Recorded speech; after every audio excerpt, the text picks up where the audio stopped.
குருபியோ நமக. அஸ்ட்ரோ வருஷம் சேனலில் பயணிக்கும் அனைத்து நல் உலகங்களுக்கும் அடியேனி நமஸ்காரம். நம்ம இன்னைக்கு கிரகங்களோட வரிசையில கிரகங்களின் ராசிகளை சுற்றும் கால அளவு அப்படிங்கிறத பார்க்க போறோம். இதுல 3 பிரிவா பிரிக்கலாம். வருட கிரகங்கள், மாத கிரகங்கள் அப்படின்னு சொல்லிட்டு. சந்திரன் 2 நாளைக்கு 2.25 நாளைக்கு ஒரு ராசி, அப்போதான் 9 பாதம் அப்படிங்கிறது ஒரு கணக்கு.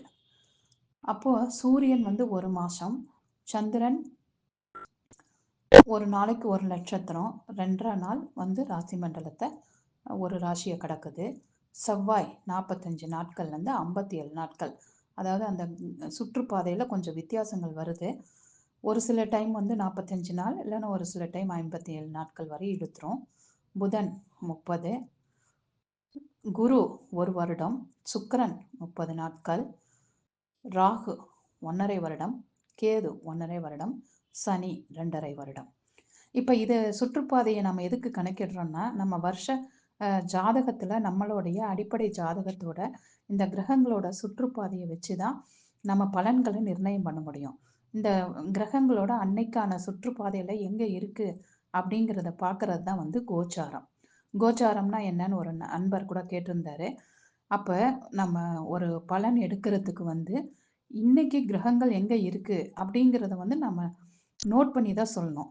இதில் ஒரு நாளைக்கு என்ன நடக்கும் அப்படிங்கிறதையும் துல்லியமாக கணக்கிடலாம். அடுத்த 1 மணி நேரத்துக்கு எல்லாம் என்ன நடக்கும் அப்படிங்கிறதையும் கூட நம்ம கணக்கிடலாம். அதுதான் தசா, புத்தி, அந்தரம், பிராணன், சூட்சமம் அப்படிங்கிற 5 பிரிவுகளை பிரித்து அதுலேருந்து நம்ம எடுத்து சொல்லுவோம். இப்போ இதுக்கு எது யூஸ் பண்ணுறோம் அப்படின்னா, வருட கிரகங்கள் இந்த ஒரு வருஷத்துக்குள்ளே என்ன நல்ல விஷயம் நடக்கும் அப்படிங்கிறத கண்டுபிடிக்கிறதுக்கும், மாத கிரகங்கள் அப்படிங்கிறது இப்போ யாராவது ஒருத்தர் திடீர்னு இந்த மாதத்தில் எனக்கு ஏதாவது கிடைக்குமா அப்படின்னா, அது கிடைக்குமா கிடைக்காதான்னு பார்க்குறது கோச்சாரத்தில் அந்த மாத கிரகங்கள் எங்கே இருக்குது, காரக கிரகம் எங்கே இருக்குது அப்படிங்கிறத பார்த்து தான் நம்ம அதை நிர்ணயிக்க முடியும், பலன் நிர்ணயிக்க முடியும். அதுக்காக இந்த சுற்றுவட்ட பாதை. ஏன்னா ஒவ்வொரு மனுஷ வாழ்க்கையுமே இந்த கோள்களோட இயக்கங்கள் ரொம்ப முக்கியமாக இருக்குது. இப்போ எப்படி நம்ம வளர்கிறதுக்கு பிளட் சர்க்குலேஷன் ரொம்ப முக்கியமோ, அதே போல் தான் இந்த கோள்களின் இயக்கத்தை நம்ம துல்லியமாக பார்வையிட்டு தான் ஒரு கணக்கை நம்ம சொல்ல முடியும். ஒரு பலனை எடுக்கிறதுக்கு துல்லியமான பலனை அதை நம்ம சொல்ல முடியும்.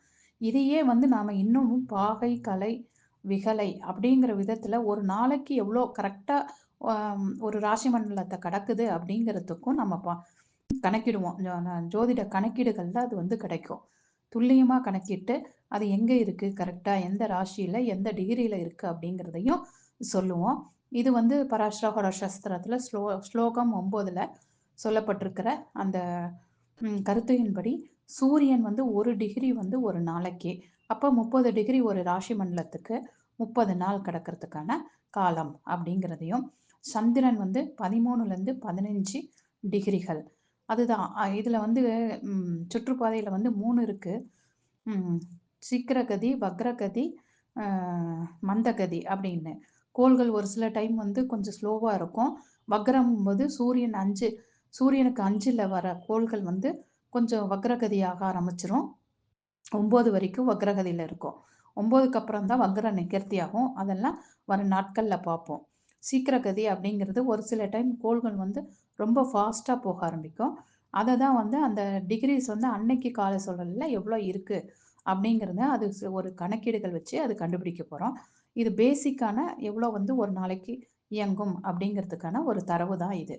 செவ்வாய் 30லேருந்து 45 மினிட்ஸ் கலைகள், புதன் 60லேருந்து 100 கலைகள், சுக்கிரன் 62 டு 82 கலைகள், குரு 5 டு 15 கலை, சனி 2 மினிட்ஸ் 2 கலைகள், ராகு கேது ஒரு நாளைக்கு 2 கலைகள், ராகு கேது 3 கலைகள், 3 மினிட்ஸ் அப்படின்னு சொல்கிறோம்.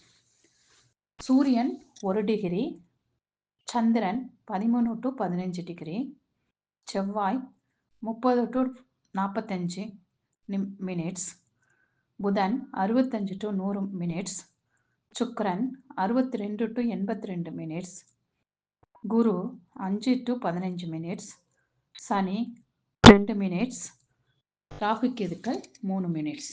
இந்த மினிட்ஸுங்கிறது தான் கலை அப்படின்னு நம்ம தமிழில் சொல்லலாம்.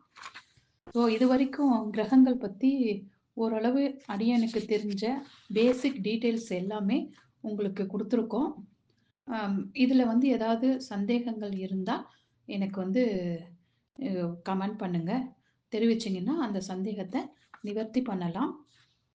ஏன்னா இந்த 9 கிரகங்கள் பற்றின எல்லா விஷயங்களையும், பேசிக்கான விஷயங்கள் எல்லையும் படித்தாதான் நம்ம வந்து பலன் எடுக்கிறதுக்கு வசதியாக இருக்கும். அதுக்காக தான் இதுவே வந்து ஒரு 8 வகுப்பாக போயிடுச்சு. அடுத்தது வந்து நாளையிலேருந்து ராசி மண்டலம் பார்க்கலாம். ராசி மண்டலம்னா 12 ராசிகள் அப்படிங்கிறது எல்லாருக்குமே தெரியும். அந்த 12 ராசிகளை பற்றியும் கிரகங்கள் அங்கே இருந்தால் என்ன அப்படிங்கிறதையும் இன்னும் வரும் காலங்களில் உள்ள வகுப்புகளில் நம்ம பார்க்கலாம். அதனால் கிரகங்கள் பற்றி ஓரளவு இன்னைக்கோட ஓரளவு முடிச்சாச்சு. இன்னும் வந்து கிரகங்களோட வலிமை பார்க்கும்போது தான் திருப்பி கிரகங்கள் வருவாங்க பலன் எடுக்கிறதுக்கு. வலிமைகள் அப்படின்னு பார்க்கும்போது தான் திருப்பி கிரகங்கள் உள்ள வருவாங்க. அதனால பேசிக்காக அடிப்படையாக கிரகங்களோட இதை எல்லாமே இன்னையோட முடிச்சாச்சு. நன்றி. வாழ்க வளமுடன். கிருத்திகா, ஓசோர்.